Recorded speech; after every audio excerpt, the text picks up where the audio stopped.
The 3-1, 0-1 in Big Ten Conference play Nebraska Cornhuskers take on the 1-2 winless against FBS opponents Purdue Boilermakers in Ross-Ade Stadium Saturday on Peacock at noon. Nebraska opened up as a 9.5-point favorite. The spread has climbed to Nebraska -10. So Purdue is getting 10 points at home, but they are coming off back-to-back losses against Notre Dame and Oregon State, where the Purdue Boilermakers were outscored 101-28. Yikes. Meanwhile, Nebraska is coming off of a 31-24 overtime loss to Illinois. And they were dominant in their first three games, but their first three opponents were nowhere near the caliber of team that Illinois was. And now Nebraska's another conference game against Purdue here, and Purdue being at home is a chance to right the ship after an embarrassment against an angry Notre Dame team, and also a loss on the road against an underrated Oregon State Beavers team. The key to this game for Nebraska is to get ahead early, to run the ball effectively, to be better in the trenches than they were last week, and to be aggressive, I think. Especially since Purdue does not exactly have the reputation of being great on special teams in the same way that the Cornhuskers are not great on special teams. And as for Purdue, the key to potentially pull off the upset here is to tread water. Hang around, exactly like Illinois did. Hang around, make it so that Nebraska feels tense and a little bit insecure in the fourth quarter, and just eke out with a win. Welcome back, fellow football fanatics. It's College Football with Sam, and before we get started, I want you, yes you, to like the video, to subscribe to the channel, to click the notification bell, comment your thoughts down below, your prediction for this game, share this video around to other college football fans who love this sport and are passionate about it like we are. And check out my Discord server where we do have a dedicated Nebraska and Purdue thread, a dedicated conversation thread for all 18 Big Ten teams. And we talk college football 24/7 on there. And if you want to support the channel and get insider access to my weekly picks for every game that features a Power 4 team, so all Big Ten, SEC, ACC, and Big 12 games, sign up via the link in the description or down below in the pinned comment, patreon.com/CFBWSam as an All-American member or Heisman member. If you sign up as a Heisman member for 6 months, you do get free College Football with Sam merchandise of your choosing. But Nebraska, again, laying 10 points on the road at Purdue. I expected the spread to be higher, I'm not going to lie, given that Purdue lost to Oregon State on the road by 17 points. They lost at home to Notre Dame by 59. They don't look good. I understand that Nebraska is coming off of a demoralizing loss and somewhat of a humiliating loss to Illinois at home, but Nebraska's not a bad team, and the analytics will tell you that they're anything but a bad team. Again, as I said, the key for Purdue here is to hang around, to hope to hang around, particularly by holding their own in the trenches where they have performed poorly. Hang around in the fourth quarter. Nebraska, given the fact that they have done a pretty poor job under Scott Frost and still under Matt Rule in close games, they will get nervous in the fourth quarter. And they have shown that they do not quite have the depth in the trenches that they want, and they have a young quarterback. Hang around until the fourth quarter and then try and pull out a win and force some mistakes from the Huskers. And as for the Huskers, come out fast, come out angry, play disciplined, be aggressive, not stupid aggressive, like don't go for it on 4th and 10, please, but 4th and short, 4th and 5, 4th and 4 or less, if you're in Purdue territory, go for it.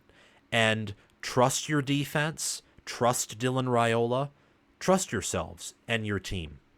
But again, circling back, looking at the forest, the bird's eye view, the big picture of the situation. We like to start off with that on College Football with Sam and then dive further in to the details, the trees, the mosses and bushes and the animals of the forest and all those little details. Nebraska is better than Purdue, and they are not this bum team who sucks.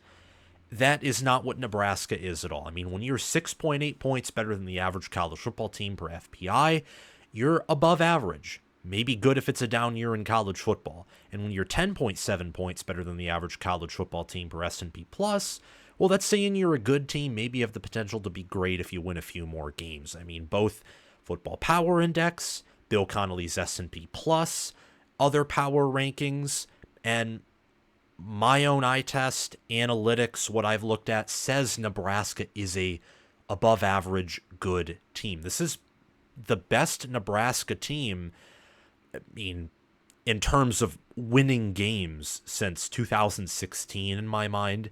In terms of power ratings, it's at least the best since 2021, because the 2021 team was, they were a good team that just couldn't win games to save their life, but they were power rated high and were a good team that, again, couldn't win. An anomaly, an exception to the rule, but they exist. And they may be better than the 2021 team and certainly have a higher ceiling.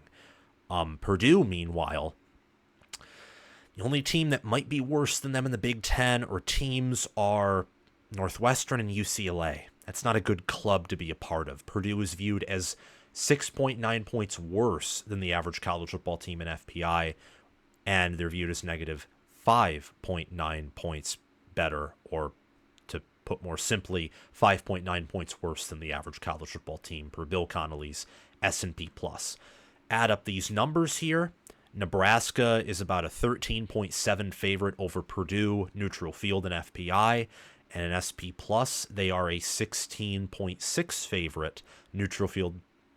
So give Purdue like what? 3 points, maybe just 2, since it's a noon game, and I imagine the fan base will be a little bit disengaged. And right now, power ratings are basically telling you to take Nebraska to cover. Much more likely to take them to cover than to pick Purdue to at least make this competitive or pull off the upset. And points per play margin will say something similar. No, Nebraska, when you factor in the Illinois game, when you factor in that Colorado was just terrible along the lines of scrimmage, and a team that has the talent to win, but really only to win close, and that Northern Iowa's an FCS team, which doesn't count toward the teamrankings.com statistics that I use, and also that UTEP's not good. Nebraska's not dominant, but again, they're a respectable team, they're above average, they're good, and they can be dominant. On average, they score 0.158 more points per play than their FBS opponents do per play, which is solid. It's actually more than solid, it's good. Purdue, on the other hand, is outscored 0.413 more points per play than the points they produce per play, which means that on an average basis, Purdue gets blown out when they play an FBS opponent, as Oregon State showed when they ran for over 300 yards, and Notre Dame also ran for over 300 yards on the Boilermakers. Corn Crazed mentioned in his Nebraska versus Purdue video that Purdue gave up 350 about yard performances on defense back-to-back on the ground. Jam Griffin had 137 rushing yards, Anthony Hankerson had 89, Giovanni McCoy had 66, Zachary Card had 45, Trent Walker had 8. Oregon State had 341 rushing yards for 6 yards per carry and 4 touchdowns. They're basically doing a Walmart version of what they did last season under Jonathan Smith. Just running the ball, having semi-efficient QB play, and doing a decent job on defense. I mean, Oregon State's a really good group of 5 team. Same with Washington State. They still have those, X Power 5 elements to them. And Notre Dame is better than Oregon State, but Notre Dame is not this. I don't think they're top 10, quite frankly. When you lose to Northern Illinois, you either have top 10 potential and you're terribly coached to the point where your head coach shouldn't be the head coach of your team, or you're just top 25, maybe top 20. And Notre Dame ran for 362 yards for 8.2 yards per carry, 6 touchdowns. Jeremiah Love Riley Leonard and Jadarian Price each averaged over 9 yards per carry. And Notre Dame had a super efficient day through the air, averaged over a 90 QBR for 216 yards, 8.3 yards per pass attempt, and 2 TDs. Just really disappointing performance by head coach and Ryan Walters, who's known to be a defensive guru, and his defenses right now are just awful, getting pwned, dominated left and right. And you see that here too in the fact that Purdue's played a tough strength of schedule, 42nd strength of schedule, and yet they're 91st in game control, which means they don't control their games.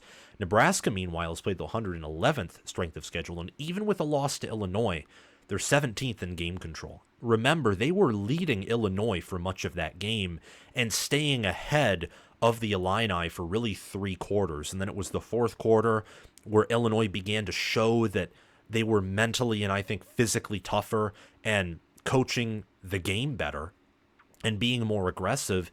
They survived until overtime, where they totally took over in, well, the four plays Nebraska had and the 2 plays that they had to score their touchdown and the only points of overtime. So the Cornhuskers are a team that can be dominant, that relative to game control in the games they've played thus far are dominant, not really adjusting for strength of schedule. And Purdue's a team that gets dominated. So already not a good look for the Boilermakers, but there may be some hope in the sense that Nebraska on the offensive line and on the defensive line has not looked as impressive as I thought they would from a preseason angle.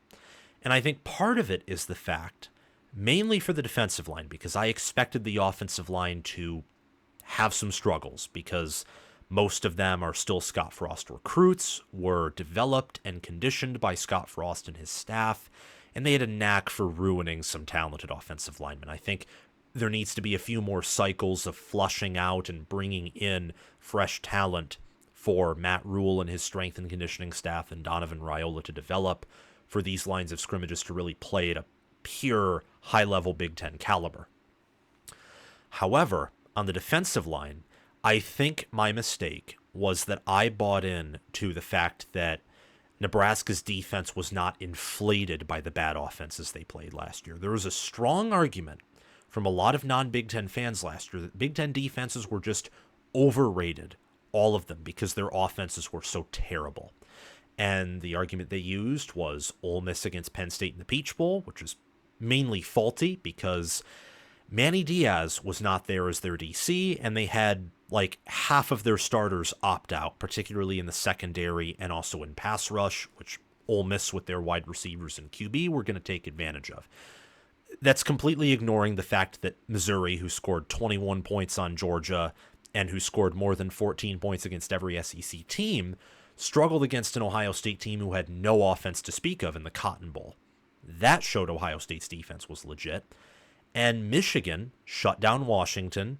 They shut down Alabama much better, much better than Georgia or anyone who played Alabama did all season long, including Texas, who beat the Tide.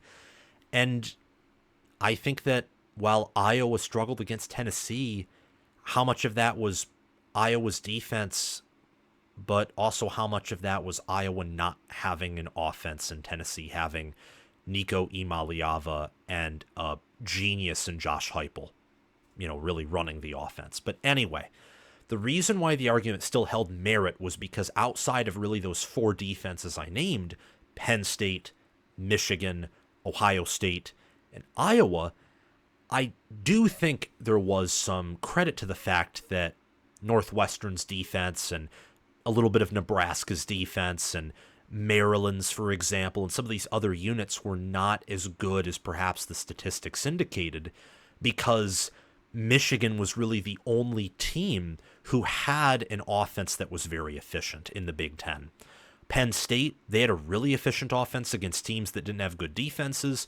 Ohio State had an efficient offense against teams that had good defenses, but they often struggled against the nobodies. Michigan really was the only team that had a consistent offense that you could say was top 10. All the others were questionable on that front. And Nebraska, they played Purdue, Wisconsin, Iowa, Minnesota, Illinois, and I'm trying to think of the other, Iowa, Illinois, Northwestern, Purdue, Minnesota, and Wisconsin. They're all 6 of the rest in peace Big Ten West teams. None of them had a good offense. None. And Nebraska, therefore, never really faced a good offense outside of, well, Michigan. They did a good job against Maryland, who had a good offense, but point still stands. They did not face good trench play the whole year outside of maybe Maryland, definitely Michigan, and maybe Wisconsin in regards to the offensive line, and Iowa in regards to the defensive line. From what I've seen from Illinois this season, Pro Football Focus grades, amount of sacks given up, what they did mainly against Nebraska, also a little bit against Kansas, I think that Illinois had better trench play overall than 9 or 10 of the teams that Nebraska played last season. And I think Nebraska is also missing some of their returning production and experience at linebacker. The point that I'm trying to make here is Nebraska's defense has some vulnerabilities, and Devin Mockabee and Purdue's run game and interior offensive line, I think, has enough talent, along with Reggie Love III, don't forget about him, transfer from Illinois, that maybe they can run on the Cornhuskers and extend drives.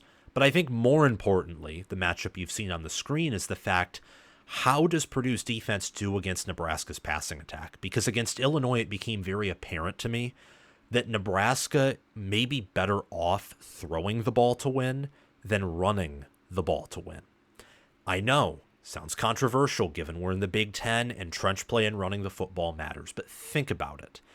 Dylan Raiola looks like a phenom. He's making incredible throws to wide receivers who have insanely high ceilings. They also have a good tight end, a deep running back room that includes Ramir Johnson, who can catch the football, and they're going to run at least 40 to 50% of the time to keep defenses honest. It may be better to lean more on that pass, and that would be a path to win. Because against Illinois, who I think has a better secondary than defensive line and linebacker room, they struggled to run the football, especially as the game went on. Early, Dante Dowdle was popping some good, respectable runs, but as the game went on, it became very evident that Illinois is beginning to improve at running. They're beginning to almost exponentially get better at running against Nebraska, and Nebraska was almost teetering off as if their run game and offensive line was about to fall apart. And it did in overtime. So I think that Nebraska, Raiola, their receivers, their offensive line versus Purdue's defense, who has, I think, some competent pass rushers, some potential in the secondary, it just has not shown out at all. That's the path for Purdue, I think, to win, is to force Nebraska to play ugly, because one, running the ball makes it more likely that you'll be competitive and that it'll be a close game, because running the ball chews more clock, therefore shortens the game, makes it so that Nebraska's offense has less possessions, and there's less of a chance that you, Purdue, are going to get blown out. And it also forces Nebraska to, I think, maybe look at their weakness and rely on their weakness, which may actually be running the football. It's just a maybe. I'm not confirming anything, but that game against Illinois made me question a lot about Nebraska's trench play, because Illinois is physical and they're tough, but Ohio State is better, perhaps way better, and I would lean toward way better in the trenches than Illinois is. Iowa is way better in the trenches than Illinois is. Iowa is averaging insane yardage on the ground rushing, and that's not just because of Caleb Johnson. It's because their receivers can block, their tight ends can block, their O-line can block, and their D-line is legit. They held Minnesota to little to no yards per carry. They limited Iowa State, who can run the football to a certain degree. They're not in a great rushing offense, but you get the point, really. So I think that's the critical matchup here, and I spent a lot of time on that because outside of that, there's not much to praise Purdue about. I think that Nebraska's better at quarterback, running back, receiver, tight end, and the offensive line. I mean, just check out these stats here. Purdue's offense this season is 124th in yards per game. They're 134th in plays per game. They have 10.5 third downs per game, despite only having 50 plays per game. They only run the ball for 150.5 yards per game. Again, this is only factoring in games against FBS opponents. But I think that is more relevant than factoring in the FCS team, given how Purdue is done against FBS opponents, where they haven't played within a single score. They only pass against FBS opponents for a whopping 90 yards per game, 1/30th. They have 9 completions per game against Power 4 opponents, or just FBS opponents if you don't think Oregon State's Power 4, which I'd say they're closer to Power 4 than Group of 5 for now. You only average 4.4 yards per pass attempt against FBS teams. Purdue sucks on offense. I'm not even going to go into the statistics of their team outside of maybe Devin Mockabee because it doesn't matter. It really does not. This team is horrible on offense, and they're horrible on defense too. Dylan Raiola has 967 passing yards for 8 touchdowns, 2 picks, so 162.3 passer rating, averages 8.4 yards per attempt, 72.2 completion percentage. Nebraska's ran for 562 yards, 4.1 yards per carry, and 7 touchdowns. And Jalen Lloyd, Jamal Banks, and Isaiah Nair each have 100 receiving yards, with Banks and Nair having at least 1 touchdown and 15 receptions. That's Nebraska's offense for you. And as for Purdue, well, Devin Mockabee has 276 rushing yards for 36 carries, averaging 7.7 yards per carry and a touchdown. Reggie Love III's averaging over 6 yards per carry. He has 2 rushing touchdowns. But all of those yards are basically against Oregon State and Eastern Illinois. Yeah. Not Eastern Illinois, Indiana State. That's basically it. They didn't do anything against Notre Dame, where their leading rusher was Love III in garbage time, who had 61 rushing yards. So I'd give everything, quarterback, running back, receiver, tight end, and the O-line as a unit and its individual positions to the Cornhuskers right now. Defensively, I'd give everything to the Cornhuskers as well. Purdue so far this season, what does Purdue do on defense? What do they do? They have 8 sacks. They have 4 passes defended, but no interceptions and no forced fumbles. Well, that doesn't look all that good, does it? It doesn't one bit. And you look even further at like what Purdue does, what they have done so far this season. Offensively, they score 25.7 points per game, which is 92nd. They allow 34.7 points per game, which is 119th. Just total garbage. Absolute garbage. And they're going to need to put together their best performance of the entire season thus far to have a chance on Saturday. Nebraska, meanwhile, and I know Nebraska's played 4 games, Purdue's played 3, but Nebraska's 11 sacks, 4 interceptions, 3 forced fumbles, 12 passes defended. And Nebraska, what they've done on defense is a lot more sustainable, a lot higher ceiling, and also a higher floor than what Purdue does. Purdue, as many have said, both corn-crazed Connor Hayden and also Bud Elliott have said what Ryan Walters is doing schematic-wise is killing his team. He does not have the players to run the scheme that he wants to run. This defense is absolutely awful. And Nebraska, I would take their unit with Ty Robinson, Nash Hutmacher, MJ Sherman, Jamari Butler, Stephon Thompson, John Bullock, Tommy Hill, Deshaun Singleton, Malcolm Hartzog, Marquise Buford Jr. Hopefully Tommy Hill plays in this game.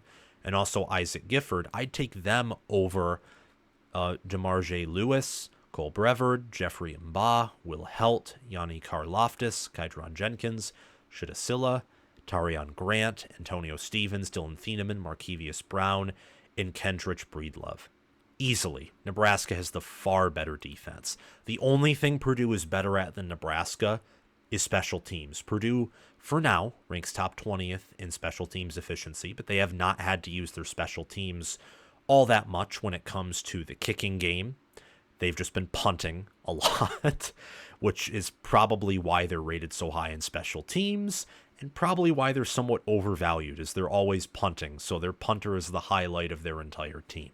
In the trenches, it's not even close. Nebraska has the much better offensive line, and they have the much better defensive line. So go Big Red when it comes to the trenches. They are so much better than the Boilermakers, but most teams are probably better than the Boilermakers in the trenches, which is a huge disappointment because that looked to be Purdue's strength in the preseason, was their O-line and their D-line, and it looks like their questions were going to be at linebacker, secondary depth outside of Thieneman, wide receivers, and quarterback.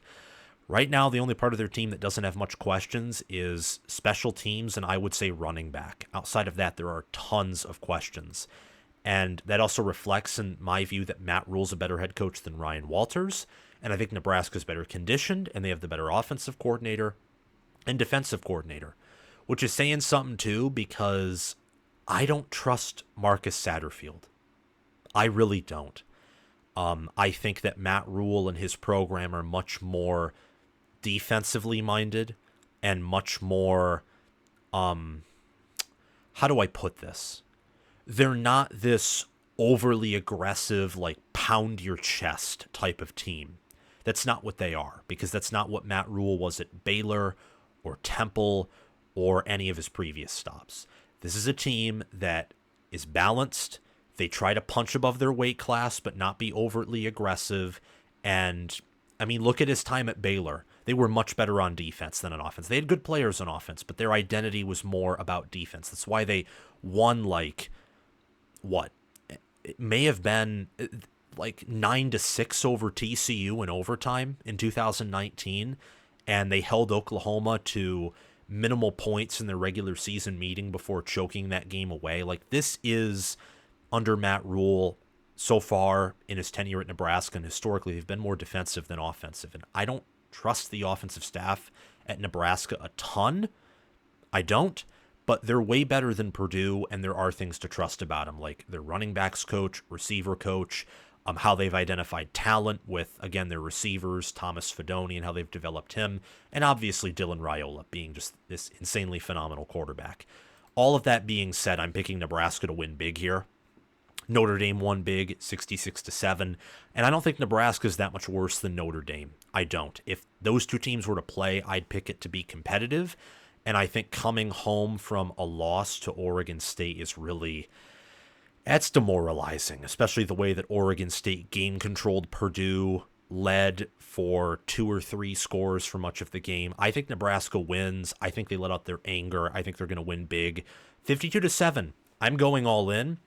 I would say just lay as much as you can on Nebraska, as reasonably possible. Of course, don't be unsafe with your picks, but if you're going to bet, Nebraska -10, I think, is a pretty safe one. Purdue last year showed up in random spots, I will say.